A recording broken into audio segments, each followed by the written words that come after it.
নমস্কার বন্ধুরা, সম্পাস রান্নাঘরে আপনাদের সকলকে স্বাগত। আজ আবার একটা রেসিপি নিয়ে আপনাদের কাছে চলে এলাম।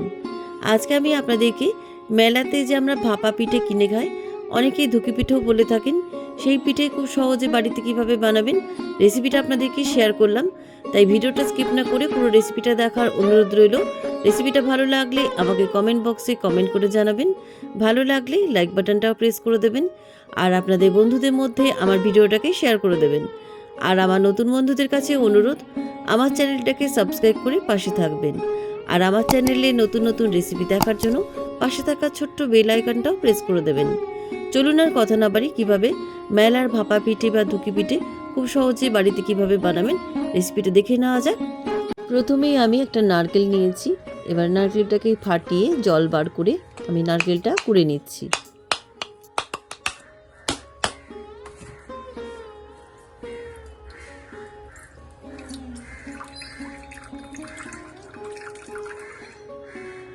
নারকেলটাকে ফাটিয়ে ভেতরে জলটা বার করে নিয়েছি। দেখুন নারকেলটা বেশ পুরু, আর এই নারকেলের জলটাকে সাইডে রেখে দিয়ে এবার নারকেলটাকে কোড়ানি দিয়ে কুড়ে নিচ্ছি।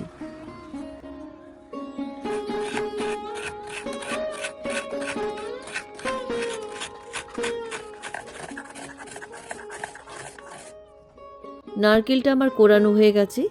এবার এই কোড়ানো নারকেলের কুলোটাকে সাইডে রেখে দিয়ে এবার আমি 200 গ্রাম খেজুর পাটালিকে ছুরি দিয়ে গ্রেট করে রাখছি।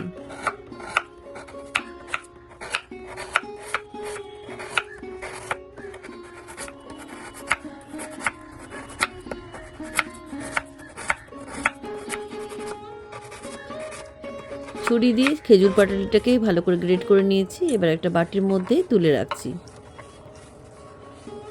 গ্রেট করা খেজুর পাটালিটা বাটির মধ্যে তুলে রাখলাম। এবার একটা পাত্রের মধ্যে অল্প একটু জল নিয়েছি। এবার এই জলের মধ্যে 3টে টুকরো করা সুতির কাপড় আমি জলের মধ্যে ভিজিয়ে রাখছি। এই সুতির কাপড়গুলোকে মার্কিন বলে। এই মার্কিন কাপড়গুলো আপনারা যে কোনো কাপড়ের দোকানে পেয়ে যাবেন।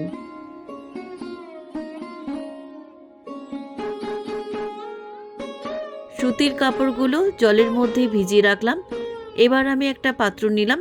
এবার এই পাত্রের মধ্যে আমি নিয়ে নিচ্ছি 2 বাটি গোবিন্দভোগ চালগুড়ি।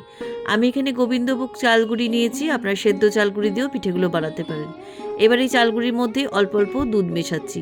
আমি এখানে দুধ নিয়েছি, আপনারা জলও মেশাতে পারেন, তবে একসাথে দুধ বা জল মেশাবেন না। অল্প অল্প জল বা দুধ এভাবে মেশাবেন। আমি যেভাবে মেশাচ্ছি সেভাবে কিন্তু দুধ বা জল আপনারা এভাবে মেশাবেন। দুধ বা জল যখন মেশাবেন তখন কিন্তু একেবারে দেবেন না, কেন এটা কিন্তু ডো তৈরি হবে না। একদম ঝুরঝুরে করে দুধ বা জলটা এভাবে মেশাতে হবে। দেখুন এইভাবে ঝুরঝুরে করে দুধ বা জলটা মেশাবেন। চালগুড়ির মধ্যে দুধটা খুব ভালো করে মেশানো হয়ে গেছে। এভাবে মুঠো করে দেখে নেবেন মুঠো হচ্ছে কিনা। দেখুন হাফ বাটির মতো আমি দুধ নিয়েছিলাম, এতটা রয়ে গেছে। এবার এই চালগুড়িটা ছাঁকনি দিয়ে চেলে নেব।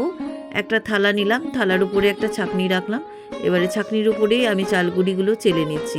এভাবে চালগুড়িটা চেলে নিলে পরে পিঠেগুলো খুব নরম হবে, দলা পাকিয়ে যাবে না।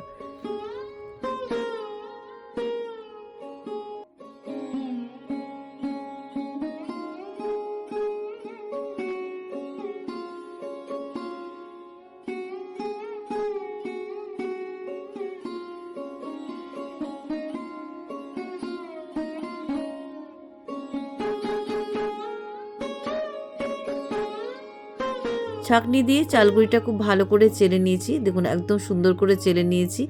এবার আমি পিঠেগুলোকে সাজিয়ে নেবো। কীভাবে পিঠে সাজাচ্ছি সেটাও আপনাদের দেখিয়ে দিচ্ছি। প্রথমে যে নারকেলটা কুড়ে রেখেছিলাম সেটা একটা বাটির মধ্যে নিয়ে নিয়েছি, আর খেজুর গুড়ের বাটিটাও নিয়ে নিলাম। এবার একটা ছোট আমি পিতলের বাটি নিয়েছি, আপনারা যে কোনো বাটি দিয়ে নিতে পারেন, আর বাটিটা একটু যেন ছোট হয়। প্রথমে আমি চালগুড়িটা একটু হালকা করে স্প্রেড করে দিচ্ছি, তবে খুব বেশি কিন্তু চেপে চেপে দেবেন না। এবার আমি খেজুর পাটালিটা মাঝখানে সাজিয়ে দিচ্ছি। এবার আমি এর উপরে নারকেল কোড়া দিয়ে দিচ্ছি। এবার তার উপরে আবার আমি চালগুড়ি দিয়ে দিচ্ছি। তবে খুব হালকা করে দেবেন, চেপে চেপে কিন্তু দেবেন না, হালকা করে চেপে চেপে দেবেন। দেখুন এইভাবে কিন্তু আমি দিচ্ছি। পিঠেটা আমার সাজানো হয়ে গেছে। এদিকে আগে থেকে একটা পাত্রের মধ্যে ইন্ডাকশানে জল গরম বসিয়ে দিয়েছিলাম। জলটা ফুটে গেছে। এবার এই পাত্রের উপরে আমি একটা ছাঁকনি বসিয়ে দিলাম। এবারে ছাঁকনির উপরে যে সুতির কাপড়গুলো জলে ভিজিয়ে রেখেছিলাম খুব ভালো করে জলটা চিপে নিয়ে আমি এই ছাঁকনির উপরে সুতির কাপড়টা বসিয়ে দিচ্ছি। এবারে সুতির কাপড়ের মাঝখানে আমি বাটিতে যে সাজিয়ে রেখেছিলাম পিঠেটা বসিয়ে দিলাম। এবার তুলে নিলাম। এবার কাপড়টাকে চারিদিকে কভার করে দিচ্ছি। দেখুন এভাবে ঢেকে দিচ্ছি। কাপড়টা ভালো করে ঢেকে দেওয়ার পর আমি এর উপরে একটা চাপা দিয়ে 2 মিনিট ভাপিয়ে নিচ্ছি। 2 মিনিট পরেই ঢাকনাটা খুলে নিলাম। এবার কাপড়টা সরিয়ে দেখে নিচ্ছি পিঠেটা হয়েছে কিনা। উপরটা যদি শক্ত হয়ে যায় তাহলে বুঝে যাবেন পিঠেটা হয়ে গেছে। দেখুন উপরটা কিন্তু আর নরম নেই। এবার পিঠেটা তুলে আপনাদের দেখাচ্ছি। একটু ঠান্ডা হওয়ার পর তুলে নেবেন, তাহলে কিন্তু ভেঙে যাবে। এবার একটা পাত্রের মধ্যে তুলে নিলাম। ওই একই পদ্ধতিতে আরও একটা পিঠে আপনাদের বানিয়ে দেখাচ্ছি। প্রথমে বাটির মধ্যে ভেজানো চাল গুঁড়ি দিয়ে দিলাম, হালকা করে চেপে দিচ্ছি। খুব বেশি কিন্তু চেপে চেপে দেবেন না, তাহলে পিঠেগুলো কিন্তু ফুলবে না। এবার আমি মাঝখানে খেজুরের গুড় আর একটু নারকেল কোড়া দিয়ে দিচ্ছি। এবার আমি আবার হালকা করে ভেজানো চাল গুঁড়ি এর উপর দিয়ে দিচ্ছি।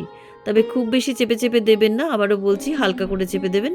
এরপর সুতির ভিজে কাপড়ে জলটা খুব ভালো করে চেপে আমি ছাঁকনির উপরে পেতে দিলাম। এবার যে বাটিতে পিঠেটা বানিয়ে রেখেছিলাম সেটা মাঝখানে বসিয়ে দিলাম। এবার সুতির ভিজে কাপড়টা পিঠের চারিদিকে খুব ভালো করে ঢাকা দিয়ে দিচ্ছি। এবার ঢাকা দিয়ে 2 মিনিট আমি পিঠেটা ভাপিয়ে নিচ্ছি। 2 মিনিট পরে ঢাকনাটা খুলে নিলাম। এবার কাপড়টা সরিয়ে পিঠেটা আমি তুলে নিচ্ছি। এইভাবে প্রত্যেকটা পিঠে আমি বানিয়ে নিচ্ছি।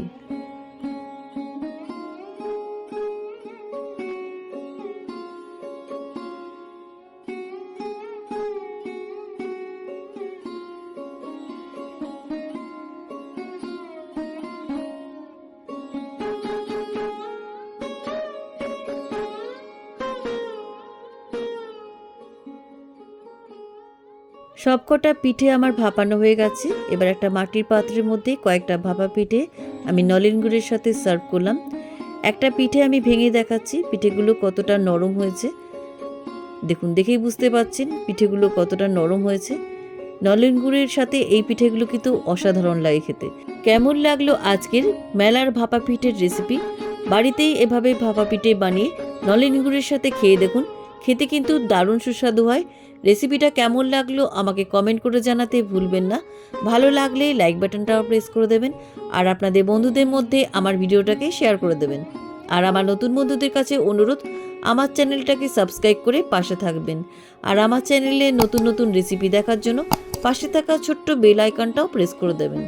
আজ তাহলে চলি, আবার একটা নতুন দিনে নতুন রেসিপি নিয়ে আপনাদের কাছে চলে আসব। সবাই ভালো থাকবেন, সুস্থ থাকবেন। ধন্যবাদ।